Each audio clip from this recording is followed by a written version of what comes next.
Hi everyone, welcome to another newspaper analysis. Today is 11th March. We have five topics to cover. So let's begin with the first topic. First topic talks about gases from new sources will end shortages. This article is related to your Indian economy and energy security. The article talks about the crisis in LPG and natural gases in India and also talks about India's alternative means to manage this crisis. See, India is currently facing a temporary shortage of LPG and natural gas. This has happened mainly because of disruption in the global energy market and the rising international gas price. And to manage the situation, government is trying to import gases from new countries such as United States and Norway, while also government is trying to increase the domestic LPG production. What is the reason behind the shortage? First reason is the global energy market disruption. See, after the Russia Ukraine conflict in 2022, many European countries they began purchasing large amount of LNGs, that is the liquefied natural gas, from the global market. And this sudden increase in demand pushed the global gas price sharply higher because all of these countries who were dependent in with Russia had to now diversify their import from some other countries, and thus those countries took the advantage of that particular 2022 Russia Ukraine conflict. The second is India's dependency on import. India is particularly affected because it depends heavily on import. Around 50% of India's natural gas demand is met through import, and around 60% of LPG is made through import. So India heavily relies on natural gas and LPG from other countries. And if you look into the major supplier, Qatar is the major supplier, followed by UAE, followed by Saudi Arabia, and other countries. And but most of the countries are from the Middle East or in the Western Asian region. So these countries are now at a halt due to the conflict, and there is no transportation of goods and other services from this region. However, India also have supplies from Australia, but the supply will not meet the necessary need. Third is the domestic supply constraint. Schemes like Pradhan Mantri Ujwala Yojana has expanded the LPG connections in rural areas, right? So when there is an expansion in the rural areas, there is an also increase in the overall consumption. Okay, so with this increase in consumption, definitely it has created shortage in the LPG supply. The domestic production, if you look into, has also grown slower due to limited gas reserves and slow exploration. So India has to look into all of these factors. So this could be the reasons. Next, what is the government doing? What are the measures the government has taken? First, see, to address this issue, the government has taken several steps. The first one we can talk about is on March 5th. All refineries were asked by the government to maximize their production by converting available gases such as propane and butane.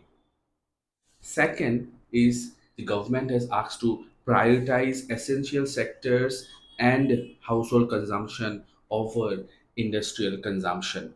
In this context, the government has also invoked the Essential Commodity Act 1955.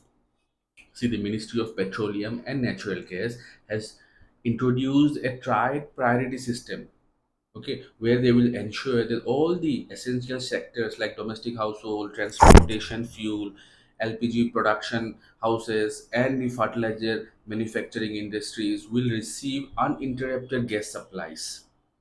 This kind of step by the government is taken to manage the crisis, and it has been done earlier. It is very common during the crisis. The third is diversifying import sources. India has shifted its import source from Qatar to some other countries. Earlier, if you look into LNGs from Qatar, cost us around $6 to $8 per MMBTU. What is MMBTU? It is million metric British thermal unit. It is used to measure LNGs. But now India, if you look into the current price, India is paying a price of $15 per MMBTU, and this is too very high.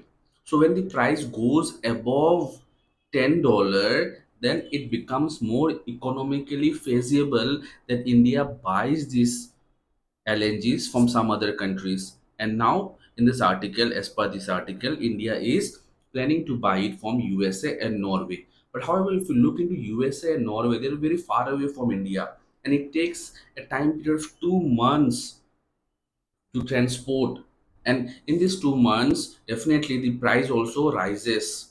But however, like I said you, when the price goes above $10 per MMBTU, then it becomes economically feasible to buy even at a higher cost, which will require a 2 month waiting period. But this will reduce it temporarily, but we cannot think about it in a permanent basis. What are the implications for India?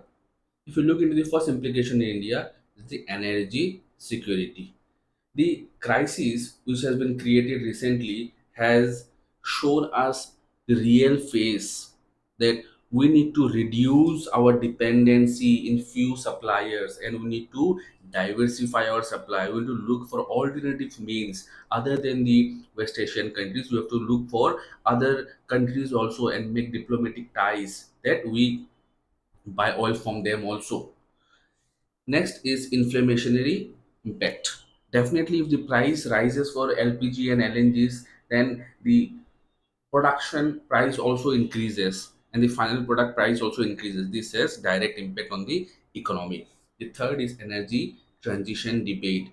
Yes, we'll have to shift from one source of energy to multiple source of energy. It could be renewable or non-renewable, but yes, we'll have to shift it from natural gases to some other coal or any renewable source of energy.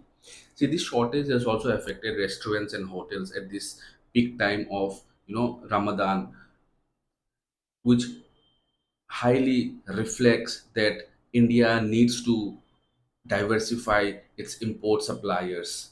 So, to address this issue of the shortage in restaurants and hotels, the government has formed a committee of OMC, that is, oil marketing companies, to review supplies and ensure that the commercial users receive adequate fuel. However, if you look into, experts believe that this crisis will be short-lived, and yes, it will be short-lived. Once the crisis in the West Asian region is over, definitely everything will come to normalcy and everything will be fine. Or once the new shipment arrives, the supply chain will be stabilized, and the gas market in India is expected to improve. But however, in long term, India needs to focus on certain steps which will allow India to be self-sufficient and not rely on others. What could be they? They have, number one is increased domestic gas exploration. See, we have a huge reserves of petroleum in few states, and definitely with petroleum there could be natural gases. So India needs to explore these regions and extract the gases. Like recently, Assam has discovered a huge ton of natural gases in the region. Second is expanding LNG import terminal. Yes, the import terminals are also very limited, and India has not much been successful in expanding the LNG import terminal. The projects like TAPI, they are only in the papers and nothing has been done major. Okay, we need to look for these alternative terminals so that in the time of crisis, or not only in the time of crisis, even in the time when India is growing, India has sufficient gas supply. And the third is developing gas pipeline infrastructure. Yes, we need to develop the gas pipeline infrastructure. The present gas pipeline infrastructure is not sufficient or not enough for India to supply enough gas resources or for energy. So we need to diversify it, and we need to look for alternative. And the last one we can talk about is the gas city distribution.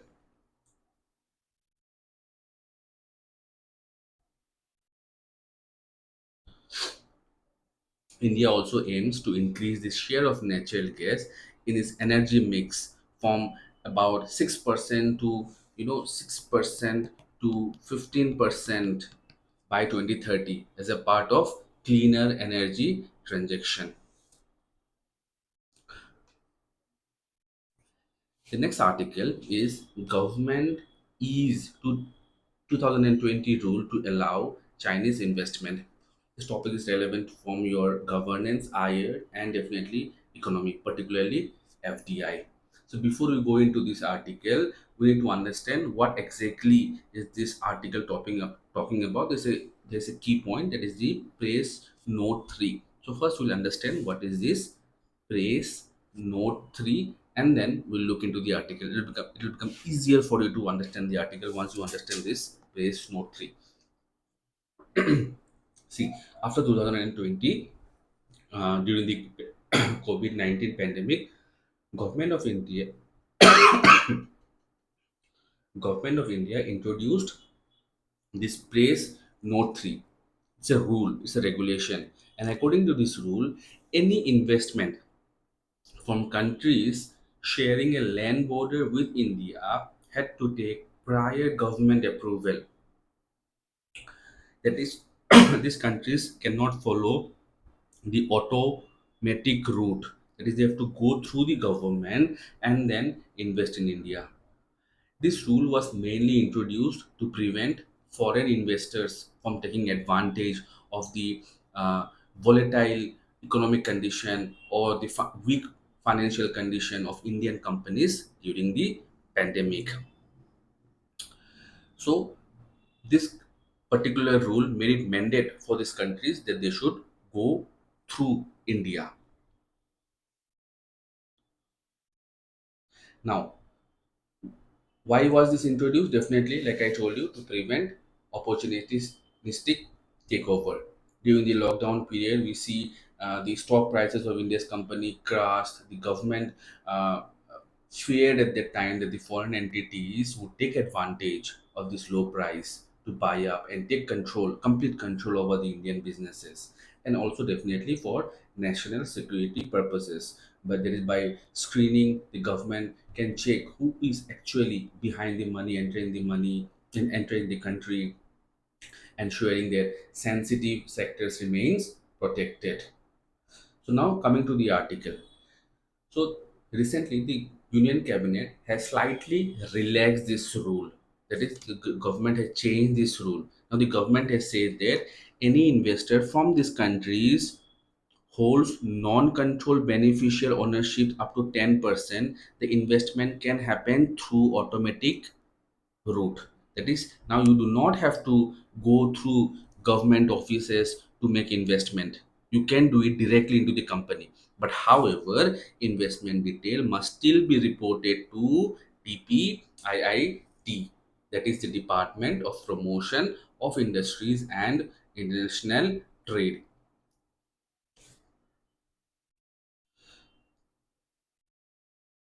The government also said that investment in the sectors like electronic manufacturing, electronic components, polysilicon, and ingot wafer manufacture will process faster, possibly within 60 days, as these sectors are important for India's semiconductor mission and manufacturing growth. What is this ingot wafer manufacturing? You can say that it is something in simple word. If I would tell you, it is something which is used in semiconductor industries. Now, why did this government make this change? Why at this time period? Okay, the change came in keeping in mind the present geopolitical crisis and India's economic goal. Number one, if you talk about, is to uh, control the volatile geopolitical condition. The recent crisis in Iran has resulted into a lot of economic hindrance, and thus India is trying to compensate that or balance it by giving permission to these foreign companies to come and invest in India so that there is more FDI in Indian market. The second is promote investment. India wants more FDI to boost manufacturing and economic growth. The third is support electronic sector. India is right. We know that India is trying to become a global hub for electronic and manufacturing units. So, thus investment in electronic sectors will enable the growth of these companies, and India can achieve its goal of semiconductor mission and etc. And the last is to balance the security and investment, because India has to look into its security purpose also. The government is responsible for the security as well as for the investment. So the government is trying to protect national security while allowing limited foreign capital inflow or limited hegemony of foreign investors in Indian company. This act of government or this step of government has both positive and negative implications. So if you look into the positive implication, it will definitely increase investment in technology sector and will boost the technology sector.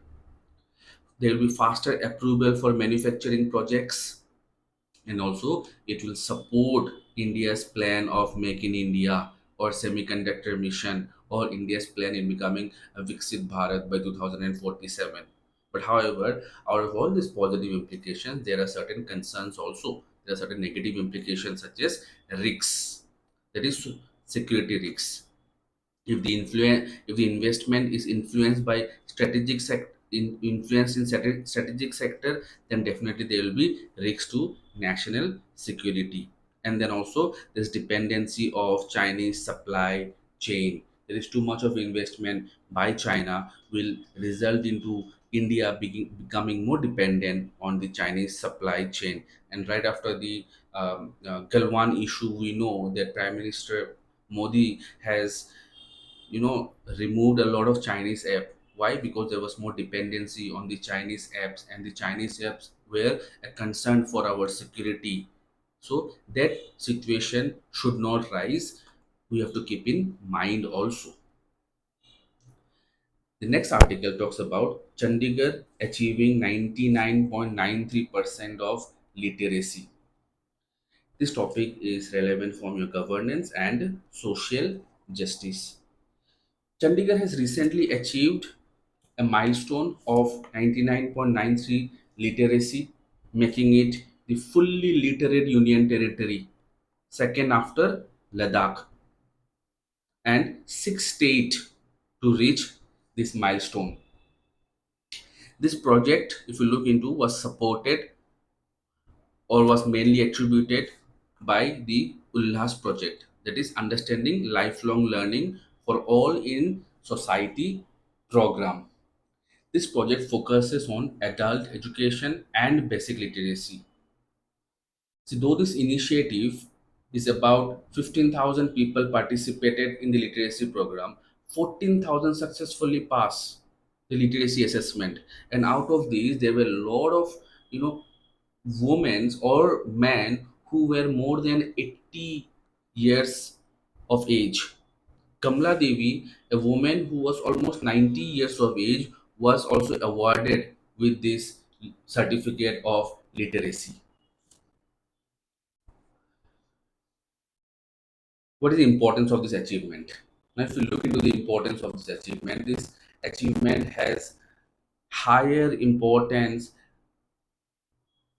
as because higher literacy improves human development. The more a person is literated, the more the person develops in terms of scientific temperament, in terms of economic temperament, and etc. Along with it, with development, there is more opportunities for employment, right? That is, they have more options for job, which results into social empowerment and creates social awareness. Third, if you look into, an educated person or a literate person definitely has more knowledge about governance and indulges in more participation with the government, that is access of government schemes, digital services, financial systems. Okay, they can perform the financial activities more efficiently, and thus it will also improve the economy of the country. And the last we can talk about is that it breaks the generational poverty.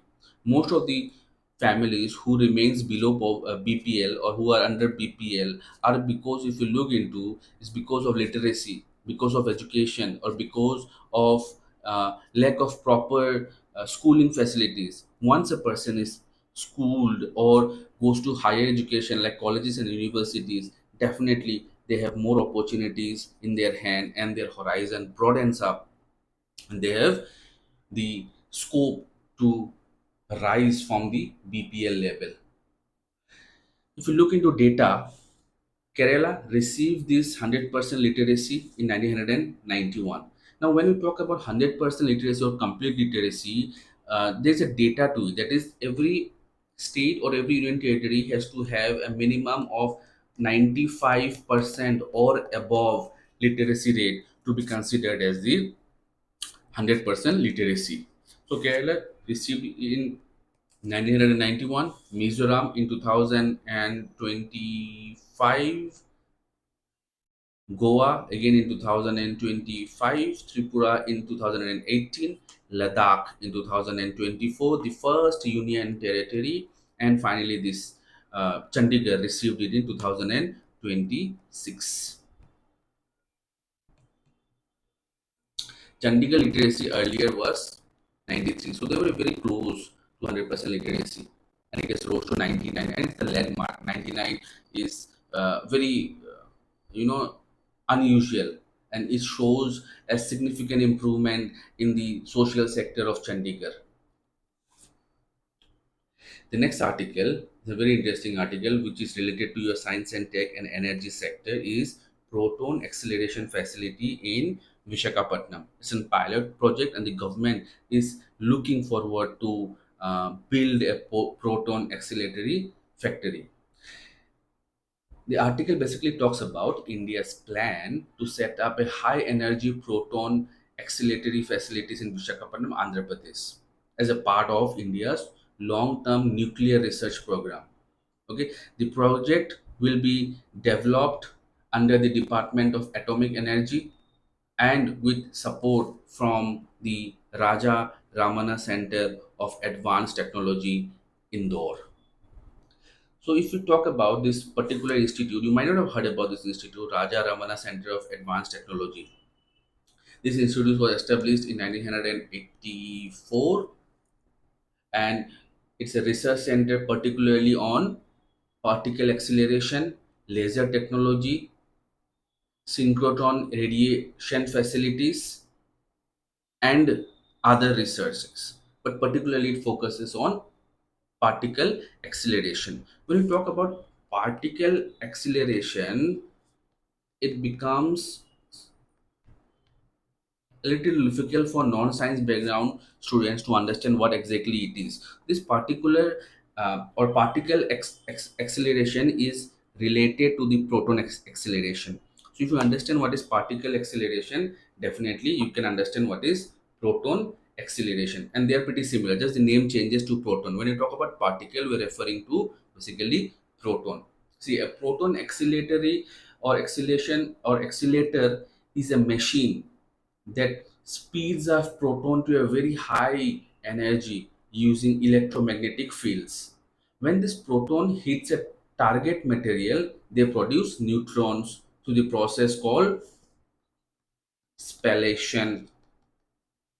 These neutrons can be later used in nuclear research and to produce nuclear fuel. Now you might be confused that what exactly. I've read the definition. To make this simple for you, let me explain you this in a very easy format. So consider yourself to be a ball.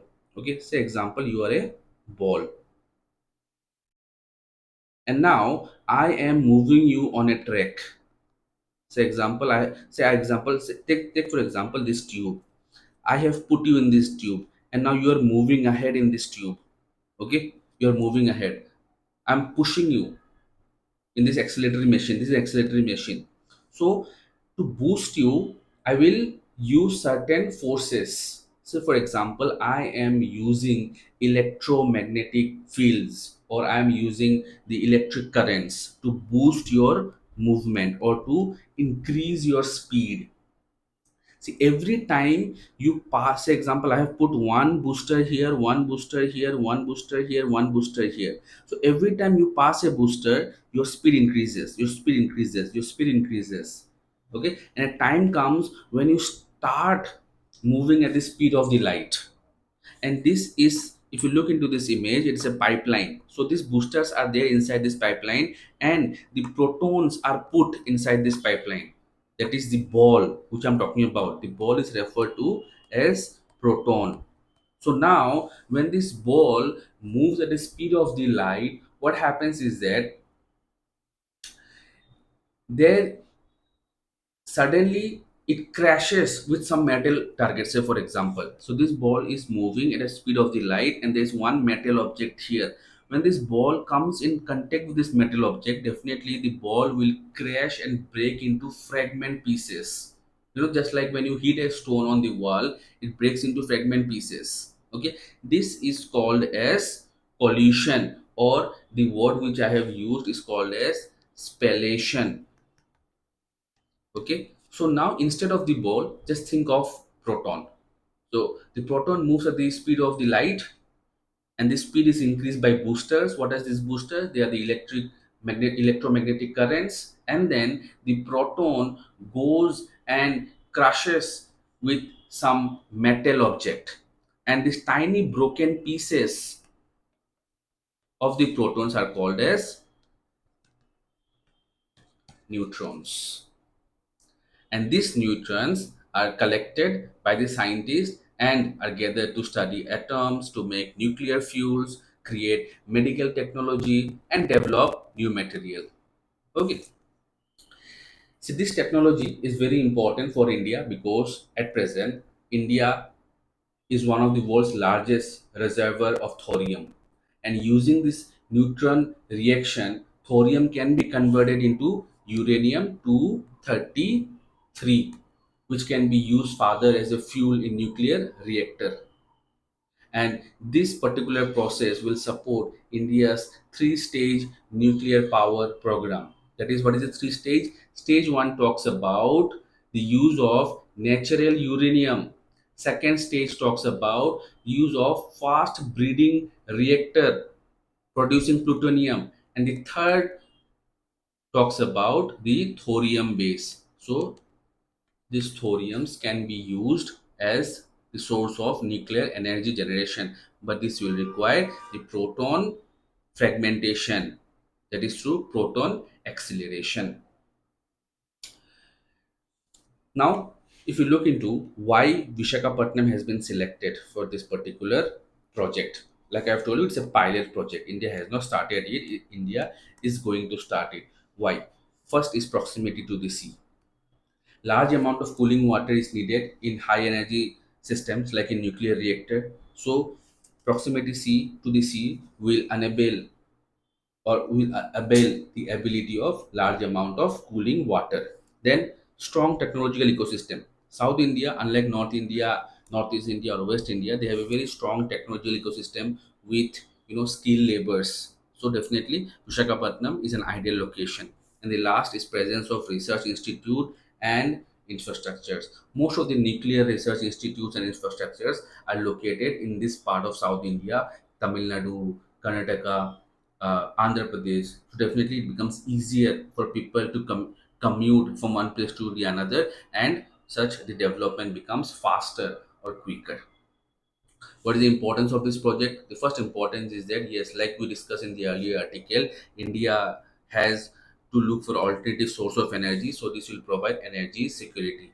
Will advance our nuclear research, which is a big deal for us, because the more advancement we make in nuclear research, the more powerful we become in the global market or in the global position. Okay, then definitely nuclear energy can be used as a clean source of energy, and this will also enable us in fighting climate change or India's goal to control climate change. And then definitely we can use it as strategic technology, where we can use this technology to make our get our works done with other countries, or also build diplomatic good relationship with these countries. Because in the world, any country having good relationship with any other country will always look for some alternative benefits, and with all of these technologies with us, definitely countries will approach us for diplomatical ties. Okay, so the project will take many years to become fully operational, because the technology is very complex and expensive, and also with the changing of government, a lot of time such projects get buried under paper or under files. Okay, but overall, proton accelerator facility will help India advance nuclear science, clean energy, and will develop a strategic ties with the other countries. Along with it, it will also accelerate the space technology, the defense, communication, and medical science. So we'll have to look for a longer vision and remain optimistic with this particular project. But if you look into overall, it is a wonderful project. India can go for it. In this particular article, what is more important for you is the proton acceleration. So remember it. The next article is CBDC digital based digital food currency pilot. This article is related from your economy perspective, particularly PDS and direct benefit transfer. This article has been published in the PIB. See, the government has recently launched a pilot project. What is the pilot project? Pilot project means the project is um, in the early stage, and it is not implemented fully. The only a particular region of the country there is implementation, and once the project looks successful in this region, then government will implement it in some other places. But if it is not successful, then government will discontinue it. That is what is a pilot project it is. Okay, coming back to the article, like I told you, the government of India has launched a pilot project using CBDC, that is central bank digital currency, for direct benefit transfer under the Pradhan Mantri Garib Kalyan Anna Yojana. Where did it launch it? It launched in Puducherry or Pondicherry in the month of February. Okay, and later, after the success, if there is a success, hopefully it will be expanded to Chandigarh and Dadar and Nagar Haveli. And if it further gets successful in Chandigarh and Dadar and Nagar Haveli, then it will be spread out in the entire nationwide. Now, what is this particular pilot survey or the pilot project is? See, under the system, food subsidiaries will no longer be transferred to the bank account. Instead, it will be credited as a digital rupee. As a digital rupee. Now you know that the bank provides digital rupee. It will be credited as a digital rupee directly into the central bank digital currency account. And this digital coupon can be used only to purchase food grains from the fair distributory or fair price shops under the public distribution system. So this will replace the conventional bank account DBT. Earlier, what happens that the money is transferred to that bank directly, and you take out the money and then use it, right? But what happens is that there are a lot of loopholes here. So the government gave you 10 rupees as DBT for certain work, and what did you do? You took out this 10 rupees from the bank. I mean, you withdraw the 10 rupees from this bank, and then you spend 5 rupees in some other work and 5 rupees in some other work. So what happens is that the government is definitely giving money for some development, but the development is not happening because people are using it for some other purpose. And for a general public, yeah, it definitely happens that when you have withdrawn money in your hand, then definitely you have lot other works where you feel like investing the money. Could be family crisis or etc. But in this system, what it is that is they will give a digital rupee which will be credited to your wallet, and you will only use this digital rupee directly at the fair price shop under the public distribution system. So here there is no you know chance that the person will get the money cash in hand and will utilize it in some other purposes. So, what is the objective of this particular pilot project? The first is transparency in PDS. Yes, the PDS will only see after the money is converted or debited to the PDS. The PDS will go to the bank and then the PDS will get it in the term of cash. So, it will improve transparency in PDS, and the loopholes presently used happening in the PDS system can be minimized. Second, it will reduce leakage and middlemen. Like the one I told you, that when there is a transfer of money into the beneficiary account, what happens is that there are a lot of middlemen who take commissions on the basis of their work which they have done for that particular person. So here what happens is that the middleman will not get any cash in hand, and thus the beneficiary can directly benefit it. But this has some problems because most of the people are digitally illiterate, or they have very less knowledge about the banking system. So again, they will take the help of this middleman. So to make this program successful, digital literacy is also important because digital money will require digital literacy.